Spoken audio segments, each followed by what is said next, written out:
सभी महानुभावों को मेरा सादर जय जिनेंद्र।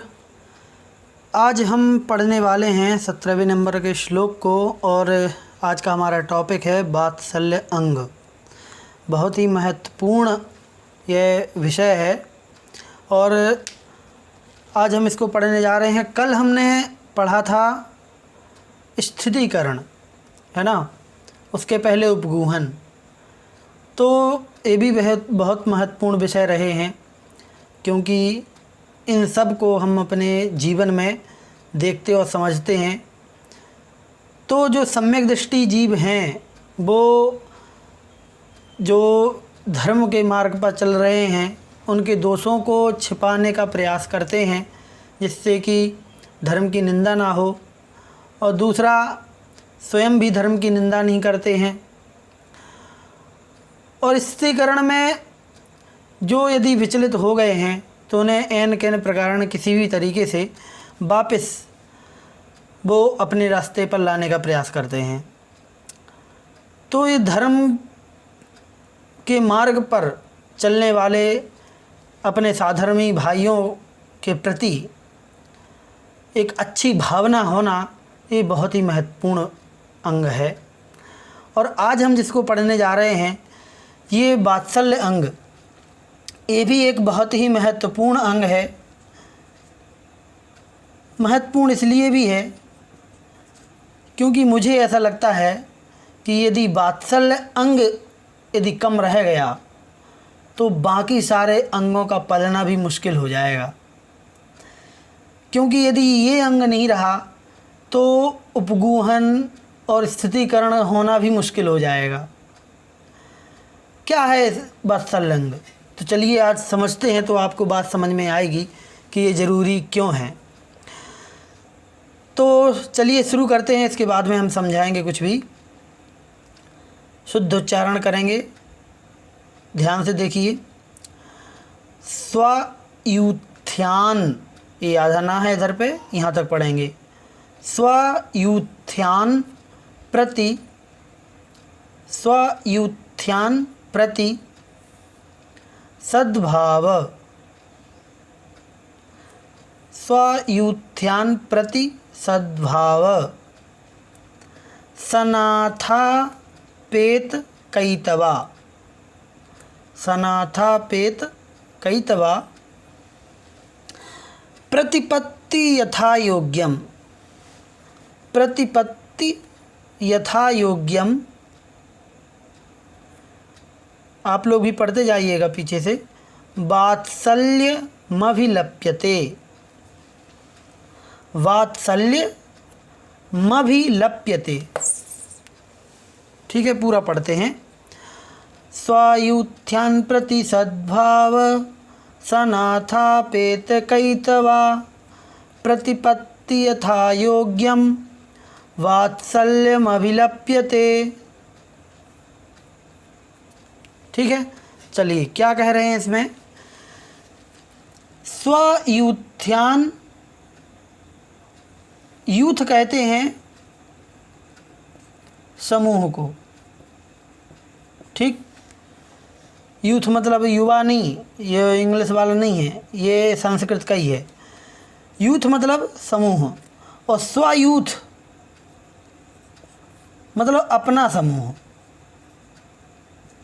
अपना समूह का मतलब अपने जैसे लोगों का समूह।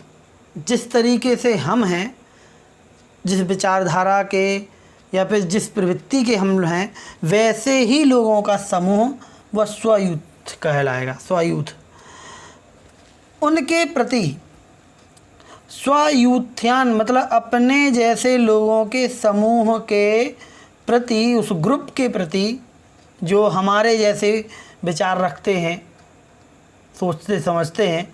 ठीक है, तो ऐसे उस समूह के प्रति सद्भाव सनाथा, यहाँ तक लेंगे, सनाथा तक।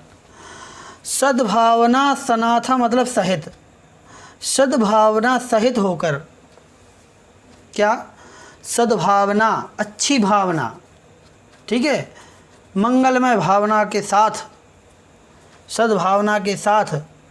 और यहाँ से निकलेगा आ, ठीक है, सनाथ, अ निकलेगा अपेत कैतवा, अपेत कैतवा।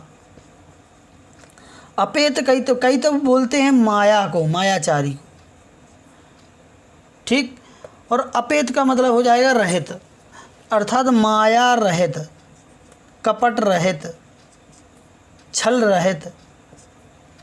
ये अपेत कैतवा का मतलब हो गया कि छल कपट मायाचारी जो है उससे रहित होकर के, ठीक है। तो अपने समूह के प्रति सद्भावना सहित होकर और मायाचारी से रहित होकर के क्या करना, प्रतिपत्ति यथा योग्यम, यथा योग्यम प्रतिपत्ति। प्रतिपत्ति का अर्थ होता है पूजा, सम्मान, है ना, विनय, आदर।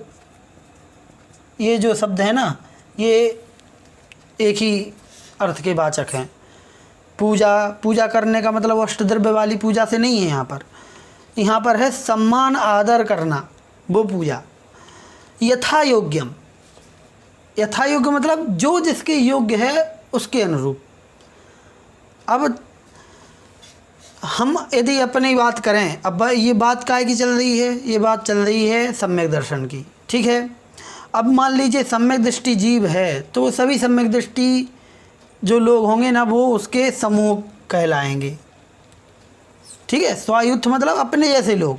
तो हम यदि सम्यक दृष्टि हैं तो हमारे जैसे सारे सम्यक दृष्टि, ठीक है। हम श्रावक हैं तो हमारे जैसे सारे श्रावक, और हम जैन हैं तो हमारे जैसे सारे जैन, ठीक। तो अब हम सिर्फ पूरे जैनों को लेकर के चलते हैं, जो जैन धर्म के अनुयायी हैं, तो वो हमारा पूरा समूह हो जाएगा। अब उसमें भी अलग अलग कैटेगरी के लोग हैं, मुनि भी हैं, आरिका भी हैं, है ना, मुनि आरिका, श्रावक भी हैं और श्राविका भी हैं। श्राविका, इसे चतुर्वेद संघ बोलते हैं। मुनि आरिका श्रावक श्राविका। राइटिंग थोड़ी सी अच्छी नहीं है लेकिन हम बोल रहे हैं तो आपको समझ में तो आ ही रहा होगा, ठीक है। तो मुनि आरिका श्रावक श्राविका, मुनियों में मुनि आ गए, आरिकाएँ आ गई, और श्रावक श्राविकाओं में सभी हमारे बंधु आ गए सम्यक दृष्टि। हम सभी को सम्यक दृष्टि मान के चल रहे हैं फ़िलहाल तो, ठीक है। तो उनको यथा योग्य उनकी प्रतिपत्ति अर्थात पूजा सम्मान आदर करना। मुनि हैं उनको नमोस्तु कहना, उनके प्रति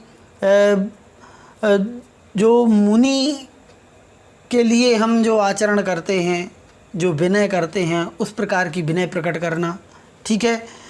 आरिका हैं तो आरिकाओं के योग्य जो सम्मान होना चाहिए वो करना, ठीक है, उनको वंदनामी करना। फिर इसके अलावा श्रावक और श्राविका हैं तो इनमें ऐलक क्षुल्लक भी आते हैं और सामान्य गृहस्थ भी आते हैं।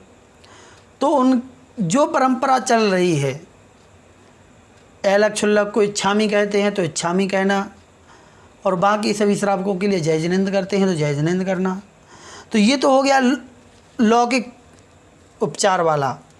इसके अलावा बाहरी जो विनय होती है वो भी इसी में हम समाहित कर लेंगे। मान लीजिए जो हमसे बड़े हैं, उम्र में बड़े हैं, ज्ञान में बड़े हैं, तो उनका भी सम्मान करना, सत्कार करना, ठीक है, वो सब काय प्रतिपत्ति कहलाएगा। उसको इस प्रकार से यथायोग्य प्रतिपत्ति जो होती है उसको वात्सल्यम अभिलप्यते, वात्सल्य कहा जाता है। ये सब वात्सल्य है। अब देखिए वात्सल्य का शाब्दिक अर्थ स्नेह से होता है, स्नेह प्रेम, उसको कहते हैं वात्सल्य। तो वात्सल्य अंग तो है, ये नाम दे दिया, लेकिन वात्सल्य कब कहलाएगा उसको यहाँ पर बताया है। यदि कोई कहे कि नहीं मैं तो वात्सल्य अंग का पालन करता हूँ, कैसे करते हो भाई, मुँह से कह दिया तो हो जाएगा? नहीं, मुँह से कहने से नहीं होगा कि आपने कह दिया कि नहीं हम वात्सल्य अंग का पालन करते हैं। उसकी पहचान यहाँ पर दी है कि आपको क्या करना होगा, तब जाकर के वो वात्सल्य अंग कहलाएगा। ऐसे नहीं कहलाएगा कि नहीं हम तो हैं वात्सल्य अंग के धारी। हमें अपने जैसे साधर्मियों के प्रति छल कपट मायाचारी से रहित होकर के और सद्भावना से सहित होकर के फिर उनकी पूजा सत्कार करना होगा, तब जा कर के वो वात्सल्य अंग कहलाएगा, वात्सल्य कहा जाएगा। यदि आप कहो कि नहीं, अंदर तो जहर भरा है, अंदर तो सामने वाले से क्रोध कर रहे हैं, सामने वाले के प्रति दुर्भाव रख रहे हैं और बाहर से उनका सम्मान कर रहे हैं, तो इस प्रकार की प्रतिपत्ति वात्सल्य नहीं कहलाएगी। ये दो जो शब्द हैं ना, ये बहुत ही महत्वपूर्ण शब्द यहाँ पर आचार्य श्री ने दिए हैं। वो इसलिए दिए हैं क्योंकि आज हमने ऐसा देखा है कि सबसे ज़्यादा व्यक्ति मायाचारी कर रहा है, और यदि मायाचारी है तो सद्भावना किसी भी तरीके से नहीं हो सकती। और जहाँ पर सद्भावना होगी वहाँ वात्सल्य अपने आप होगा। वात्सल्य वहीं पर हो सकता है जहाँ पर सद्भावना हो, या फिर जहाँ पर सद्भावना होगी वहाँ वात्सल्य अंग होगा। बहुत ही महत्वपूर्ण समझने के लिए है ये बात कि भावना जो हमारी सद्भावना जो है ना, वो उसी के प्रति अपनी निकलती है जिसके प्रति हमारा स्नेह होगा। यदि हमारा किसी के साथ स्नेह नहीं है तो उसके प्रति हमारी सद्भावना हो ही नहीं सकती, नहीं हो सकती कभी। और इसके लिए आचार्यों ने उदाहरण दिया है गाय और बछड़े का। पंडित दौलत राम जी ने भी छेडाला में लिखा है कि धर्मी सौ गौवच्छ प्रीति सम, कि धर्मी के साथ गाय और बछड़े की तरह जो प्रेम करता है, गाय बछड़े का प्रेम देख लो। माँ बेटे का मनुष्य में मनुष्य का उदाहरण नहीं दिया है, औरत और बेटे का नहीं, गाय और बछड़े का उदाहरण दिया है। क्योंकि मनुष्य के अंदर कहीं ना कहीं मायाचारी या स्वार्थपना हो सकता है, लेकिन गाय के अंदर बछड़े के प्रति ना कोई छल कपट मायाचारी होती है और ना ही कोई स्वार्थ होता है। और सबसे बड़ा स्वार्थ जो है ना, वो तो मनुष्यों के अंदर देखा ही जाता है, चाहे वो स्वयं के खुद के माता पिता क्यों ना हो। मैं 100% में नहीं बोल रहा हूँ, लेकिन 99% लोग भले और कुछ स्वार्थ हो न चाहे ना हो, लेकिन एक स्वार्थ तो होता ही है कि मेरा बेटा बड़ा होकर के मुझे सहारा तो देगा, कम से कम 2 रोटी देगा, 30 वंदना कराएगा, कुछ ना कुछ तो स्वार्थ जुड़ ही जाता है। लेकिन गाय का बछड़े के प्रति कोई स्वार्थ नहीं होता, इसीलिए गौवच्छ प्रीति का उदाहरण दिया है वात्सल्य अंग के लिए। ये भी एक समझने की बात है। और दूसरी बात कि जिसके प्रति हमारा वात्सल्य होगा, स्नेह होगा, हमारी सद्भावनाएं उसी के प्रति उतनी ही उत्कृष्ट रूप से निकल के आएंगी। यदि हम मनुष्य में भी माँ बेटे का उदाहरण लें, थोड़ा कम पड़ेगा गाय बछड़े से, लेकिन बाकी सारे लोगों के प्यार और प्रेम के स्थान पर माँ और बेटे का प्रेम कहीं ज़्यादा बड़ा होता है। माँ जो होती है, जितनी भावना उसकी अपने बेटे के प्रति अच्छी होती हैं, उतनी भावना और किसी की नहीं होती। वह हमेशा अपने बेटे को बढ़ता हुआ देखना चाहती है, उसकी उन्नति देखना चाहती है। और उन्नति तभी होती है जब कोई सद्भावनाएं उसको प्राप्त हों। और ये जो आशीर्वाद जो हम बात कहते हैं ना, वो आशीर्वाद और कुछ नहीं है, वो आशीर्वाद उस व्यक्ति की सद्भावनाएं ही हैं।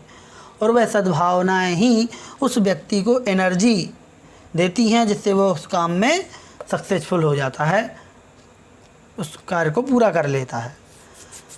और उस माँ में उस भावनाओं के लिए कोई छल कपट मायाचारी नहीं होती है।